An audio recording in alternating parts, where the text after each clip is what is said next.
Hi everyone, and welcome to Exploring the Build. If you've just found this place, then welcome. And if you're returning, I'm glad to have you back.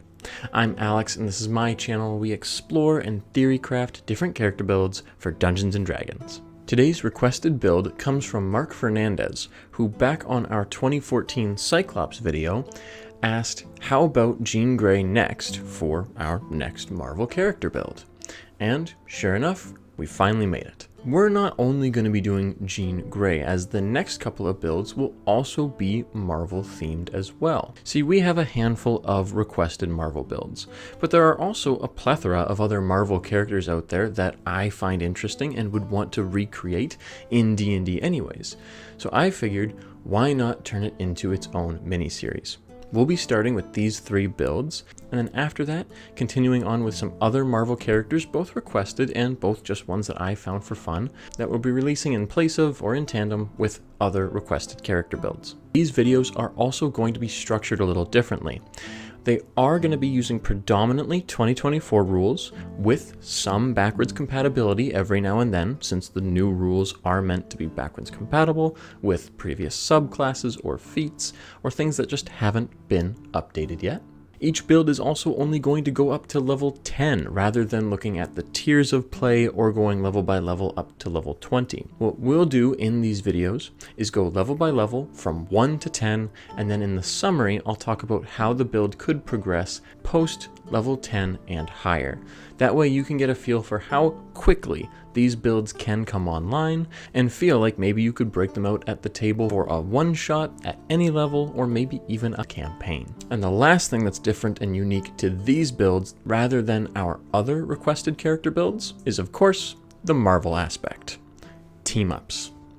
No matter what piece of Marvel media, or at least Marvel gaming media, you find, team-ups are crucial. Whether it's Marvel's Midnight Suns, Marvel Rivals, or even the card game Marvel Champions, team-ups are often accounted for mechanically in those games. You see them on screen in big blockbuster hits like Avengers, but in the games you can activate certain special abilities or moves or combos by having an extra teammate by your side. Now, of course, we're just doing singular player character builds here. I don't want to assume that we have a whole party who's bought into playing like the X-Men or the Avengers or anything like that. Really, what we're going to be trying to do with each of these builds is at some point during levels 1 to 10, we're going to try and find a way to get another character that would make sense to be there aiding our character that we're building, kind of like a signature ally. This will generally be an optional thing to have in your character build, as maybe someone does play that actual Marvel character at the table, so you have no need for it. But if you're the only one playing a character that is meant to feel like the Marvel character we're building in the video, of course you probably want to have at least one other character there, even if it's just an NPC or a summon or something like that, to really help you get that superhero team-up feel. Admittedly, most of the time this is going to amount to some sort of battle buddy or summon spell, but we're going to try and get one for every Marvel character that we do. So with all that said, let's jump into how we can recreate the Phoenix herself, Jean Grey. Starting off in character creation with our origin, we are going to be a human. With human, we get an origin feat of our choice, and we are going to right away grab Magic Initiate Wizard. And going to our background, we are of course going to take either a background from a previous source book with backwards compatibility, or make our own custom background.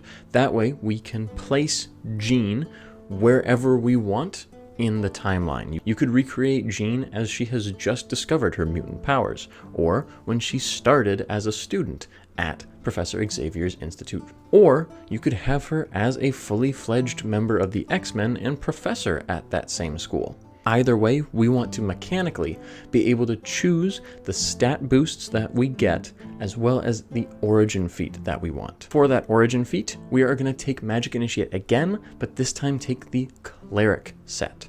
Between those two origin feats of Magic Initiate, with Wizard, we're going to want to pick up the cantrips Blade Ward and Message, and the spell Mage Armor. With Cleric, we're going to want to pick up Spare the Dying, Guidance, and then either Shield of Faith or Bless.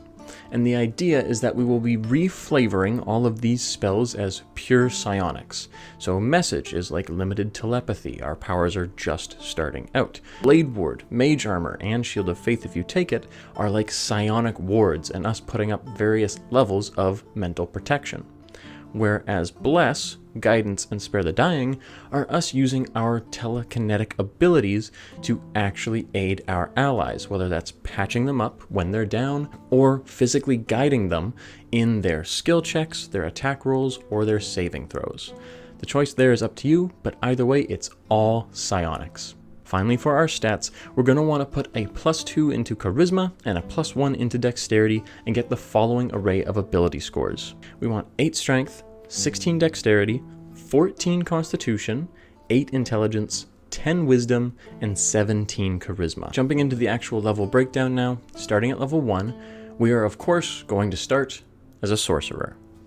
Jean is a mutant who gains her powers via the X gene, and a sorcerer gains their powers through their bloodline.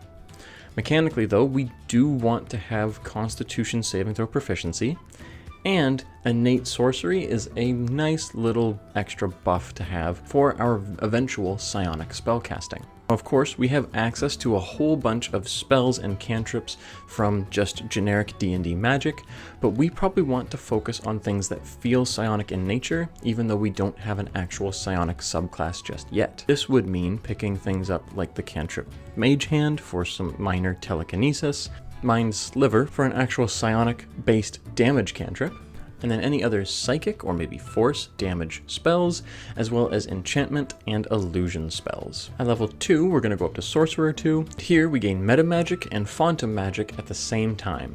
In 2014, they were different levels you would get them at. Here we get them all at once.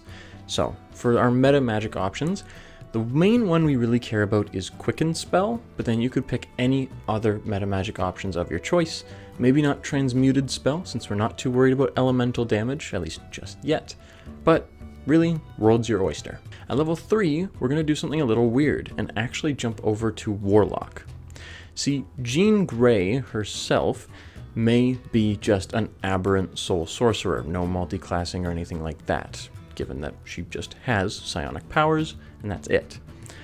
But Jean Grey merged with the Phoenix Force feels more like a Great Old One Warlock. The Phoenix Force being this Great Old One entity from outer space that can enhance Jean's powers. It also leads to her developing the alter ego Dark Phoenix, but we'll get to that later. For right now, we take Warlock to start our journey towards the Great Old One subclass to fully feel like Phoenix. And admittedly, I actually like the Great Old One Warlock and its subclass features more for recreating a psionicist than the Aberrant Sorcerer. Not that the Aberrant Sorcerer can't work, it's just that they focus on being a full caster getting spells, rather than focusing on features that make you feel like a psionic caster. The Great Old One, however, gives us a little bit more to play around with. Also, as a level 1 Warlock, we can pick any spells we like, though I would highly recommend Hex and Armor of Agathis. I'll talk about more why a little later. And for cantrips, Eldritch Blast is a classic option and can be very powerful for us, but any other damaging cantrips could work as well. We could even take Mind Sliver again, even though we already probably have it from being a sorcerer, though taking it a second time as a Warlock can have its benefits, as we will see. We also gain a Warlock Invocation here, and we're going to grab Eldritch Mind, so that way we can have advantage on our concentration saves. Having advantage from Eldritch Mind as well as proficiency from starting as a sorcerer means we are very good at maintaining our concentration, so we can pick some powerful concentration spells to focus on in combat. Going up to Warlock 2 is going to get us 2 more invocations, and here we take the invocations that you have to be level 2 or higher in Warlock to get. That's Agonizing Blast, as well as Agonizing Blast a second time on a different cantrip, or Repelling Blast, or even Eldritch Spear, and just load up one cantrip. It's really up to you how you would approach this. I would really recommend putting Agonizing Blast on Eldritch Blast. I know it is a classic combo and staple, and honestly for us it's gonna work really well since we are kind of more of a blaster. But Mind Sliver is a really fun cantrip too that I personally enjoy, and throwing Agonizing Blast on the Warlock version of that can give us extra damage. However, it doesn't play well with Innate Sorcery. Innate Sorcery only buffs sorcerer spells and cantrips we got from being a sorcerer, whereas Agonizing Blast and the other cantrip buffing invocations only work on cantrips we get from the Warlock list, or if we had Book of Shadows. That means we can pick and choose how we want to go about buffing Mind Sliver, or even if we bother with that at all. I'll leave it up to you whether you take two versions of Mind Sliver and have the two buffs that way, or if you just straight up buff Eldritch Blast and leave Innate Sorcery to be the boost to Mind Sliver, or whether you buff something completely different entirely. We have a lot of options for how to go around buffing and building our psionic powers. Going up to level 5, aka Warlock 3, first of all, our cantrips all increase in power, which is really nice, but also we gain that first actual set of psionic powers. Now the main one I was gunning for is Psychic Spells. Whenever we cast a Warlock spell that deals damage, we can swap its damage type to Psychic damage. That, I think, is what can really make us feel like a psionic character. Being able to throw out any spell, including something like Armor of Agathis, which typically deals cold damage, but swapping its damage type to Psychic, so instead of creating ice armor around us, we're creating a psionic ward. That is perfect for the flavor we're going for. On top of that, we can consistently change the damage type of Eldritch Blast. Eldritch Blast already deals force damage, so mechanically there's not a whole lot of reason to change it to Psychic, but flavor-wise, it's really appropriate. All of a sudden, we're unleashing these psionic blasts that aren't just forcing enemies around, but actually attacking them mentally. And of course, we know we could have thrown Agonizing Blast on to get a little bit more damage, but throwing Repelling Blast on to make it like an actual telekinetic push that we're sending out at our enemies could be pretty neat as well. And of course, there are a few other damage-based Warlock cantrips that we could have grabbed, buffed, and now be changing to Psychic damage if we wanted to use those instead, like Chill Touch for a melee spell, or Poison Spray for a D12 spell. The other thing we get is our first major telepathy feature, which is Awakened Mind. Awakened Mind says that as a bonus action, we can form a connection with another creature within 30 feet of ourselves. This telepathic connection lasts for a number of minutes equal to our Warlock level and can be extended to a range of a number of miles equal to our Charisma modifier. There's no concentration or verbal or somatic components associated with this since it is not a spell. It's just a bonus action to establish a connection, and then we can freely communicate with another character all telepathically. That's going to be pretty handy to have in some social situations, but it's going to get a little bit crazier as we continue on. Going up to level 6, we are a Warlock 4, and here we gain our first feat. We are going to grab the Telekinetic feat first. With Telekinetic, we're going to get to increase our Charisma by 1 to round it off to 18 now. We're also going to get the Mage Hand spell if we didn't already have it, but our Mage Hand is also going to get improved thanks to this feat. And we're going to get the Telekinetic Shove ability. As a bonus action, we can telekinetically shove a creature within 30 feet of ourselves, either 5 feet towards us or 5 feet away from us. If the creature is hostile and needs to actually make a save, then it's a strength save versus our Charisma DC. But if it's an ally, then we can push them into the fight or out of danger. At level 7, we're going to pause those Warlock levels to jump back over to Sorcerer 3 to finally pick up Aberrant Sorcerer. Now the one main feature we get from being an Aberrant Sorcerer is Telepathic Speech. And this is word for word the exact same feature as Awakened Mind that we got from being a Great Old One Warlock. The only distinction is that Telepathic Speech scales off our Sorcerer level, whereas Awakened Mind scales off our Warlock level. Otherwise, they do the same thing. Bonus action, establish a telepathic connection with another character within 30 feet of you, and then that connection can extend to a number of miles equal to our Charisma modifier, and lasts for a number of minutes equal to the class level. It may seem redundant to have two of these features since they do the exact same thing, and at first that's what I thought as well. But really, when going through this and seeing that neither of these features say we can't use them in tandem with one another, they don't have concentration, and there's, again, no components associated with them since they're not spells, It's actually really powerful to have multiple of them. We can establish 2 connections with 2 different creatures for the cost of 2 bonus actions. If we're out of combat in like a social situation, this can be extremely powerful. Picture this if you will. We, Jean, go off on a mission with our fellow X-Men such as maybe Scott, aka Cyclops, and Logan, aka Wolverine. We head to the island nation of Krakoa, where we are to meet with the king of Krakoa himself, Magneto. We enter Magneto's palace, or home, or throne room, whatever he has on the island nation of Krakoa.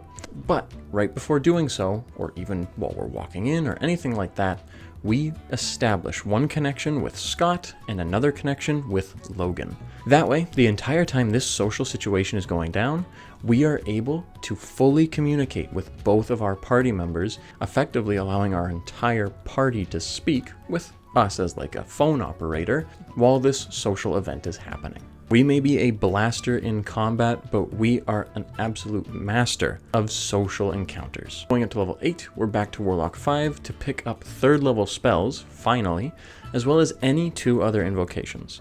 This is where having Agonizing Blast and the other blast invocations like Repelling Blast, Eldritch Spear be repeatable is really powerful. I'll leave it up to you as to what invocations you pick. Personally, I would probably just buff out those cantrips that we are consistently using in combat. Even grabbing something like Otherworldly Leap, which lets us cast Jump on ourselves without expending a spell slot, to have like a Telekinetic Leap, or Lessons of the First Ones for an extra Origin feat, which we will again reflavor to be either Mutant X-Gene or like Psionic in nature, can all be really powerful options. But before we go much further, would you like to know an interesting combo that is in no way actually optimal, but could be really flavorfully fun? Well, it has to do with Detect Thoughts.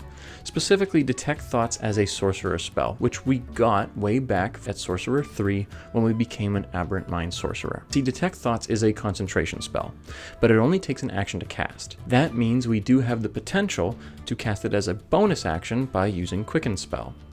If we do so, we then have advantage from Eldritch Mind and proficiency on any concentration save that we have to make to maintain concentration on Detect Thoughts. For starters, the more obvious benefit of using this spell in combat is Sense Thoughts.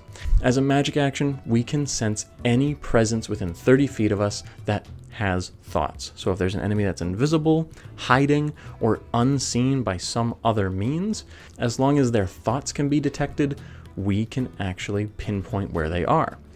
This is a magic action, but since it's not a spell, that means that we could also use Quicken Spell to then blast that enemy that we find with Sense Thoughts, and that's alright, but there's something even cooler we could do that is also less optimal. The other half of the Detect Thoughts spell is Read Thoughts. It would typically take an action to cast the Detect Thoughts spell, but we made it a bonus action. It's then another additional magic action to probe deeper, which causes the enemy to make a saving throw, and then we can try to read their actual mind. Even if we do that, the spell specifically says what we gain from doing so. On a failed save, we learn the target's reasoning, their emotions, and something that looms in their mind currently. Obviously, a strict DM is going to make it so that that creature we're targeting is probably thinking about the current combat, and we might not glean too much information from that in itself. However, you know your DM better than I do, but I would bet they might give you those secrets and those bits of information that you were going to try and interrogate out of the enemy after you defeated them in combat and captured them. They might give you what the enemy is planning to do on their current or next turn. I think a DM who buys into the use of this feature can give a lot back to the player for doing so. And really, using Detect Thoughts as a main concentration spell in combat can very much make us feel like a psionic or telepathic character, even if it is not at all optimal. Speaking of a bit of optimization, if you were to do this though, there are a couple ways we can optimize it. As I said, innate sorcery does provide the benefit of increasing your DC by 1 to Detect Thoughts and its wisdom save when you go to probe deeper. It's also a magic action to probe deeper, meaning that you can spend your bonus action to do something else. Like, if you have the sorcery points available, quicken spell Mind Sliver in order to hopefully cause that enemy to take a little bit of damage, but also suffer a negative D4 on the next saving throw they make.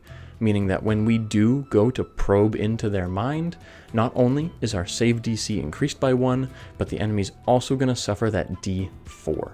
At level 9, we're going to go up to Warlock 6, and here we are going to gain Clairvoyant Combatant. Now, the entire spiel I just did about Detect Thoughts and using it as a concentration spell to make us feel like a full telepath who's trying to read minds in the middle of combat, well, Clairvoyant Combatant is the actual mechanically powerful version of being a telepath. See, Clairvoyant Combatant builds around the Awakened Mind telepathy feature we got way back at level 3 Warlock.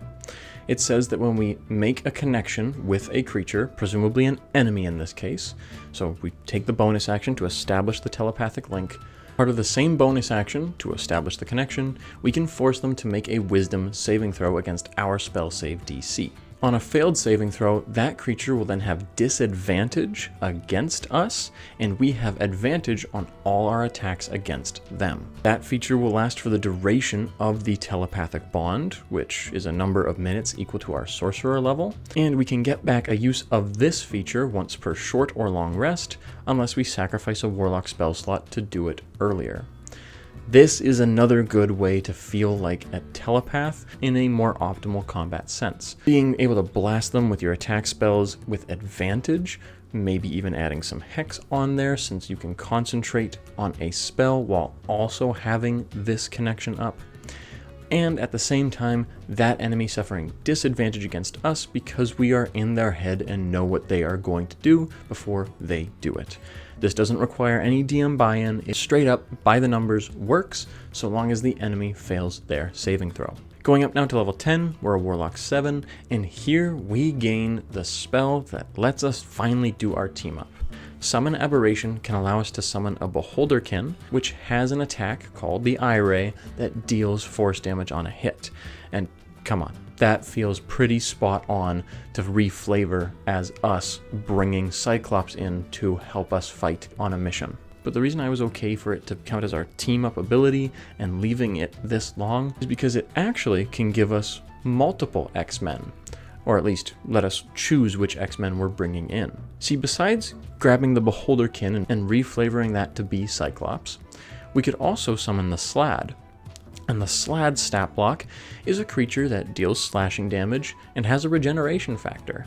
That sounds a lot like our other possible love interest and ally to summon, the Wolverine. Where a lot of our other Marvel characters might try to find one specific summon or one specific feature to act as one specific character, Jean, of course, has two characters that she is very close with that would make good signature allies, both Scott and Logan. There are probably some others as well, but given that both of those can be taken and reflavored from the same spell, it makes it too hard to pass up Summon Aberration. And beyond that, that's the build. For what we would do after we get to level 10 and go onwards up to level 20, well, immediately at level 11, we probably go to Warlock 8 to get another feat, and here we take Telepathic. Telepathic gives us a free casting of Detect Thoughts. Telepathic also gives us yet another telepathy ability, and this is just passive telepathic communication with any creature that is within 60 feet of us that shares a language with us. If we go back to my Krakoa example where we were meeting with Magneto, we could have our connections set up with both Cyclops and Wolverine, and then we could use this extra telepathic communication to communicate with any other X-Men allies of ours that are within 60 feet of us, or if we're within 60 feet of Magneto, we could communicate with him himself. With 3 layers of communication, we are a master of social situations. There should be no reason we ever need to say a word unless we specifically want that word to be heard by whoever we are talking to. Everything else can all go on up here in our mind, and we can plan, scheme, or raise awareness to anything in the situation. From there, I would say just continue up Warlock. We want more of the features from being a Great Old One Warlock, as they are pretty powerful and help flesh out our psionic abilities. If you want to end off the build with 2 epic boons, then we would want to end off the build as a Warlock 16 and a Sorcerer 4. If you can only grab 1 epic boon, then feel free to grab that level in Sorcerer whenever, and still end off the build at Warlock 16. As far as epic boons go, I'll let you pick whatever your favorite would be for Jean, since there's probably many that work for Jean specifically, a psionic character, or even just spellcasters in general. The real reason I want to continue up Warlock to get to Warlock 16 is for Create Thrall at Warlock 14. Create Thrall is a big buff to our summoned aberration, or in this case our X-Men allies. When we cast the spell, we can make it so that it doesn't require concentration. When we cast it in that way, we also give the summon extra temporary hit points equal to our Warlock level plus Charisma modifier.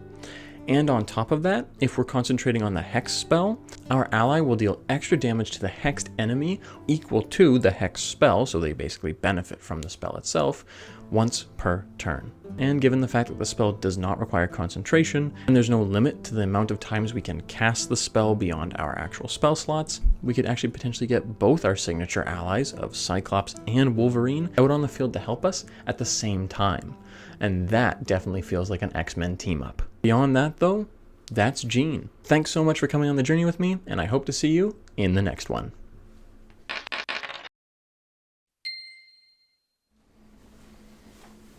Okay, time to see which build is up next.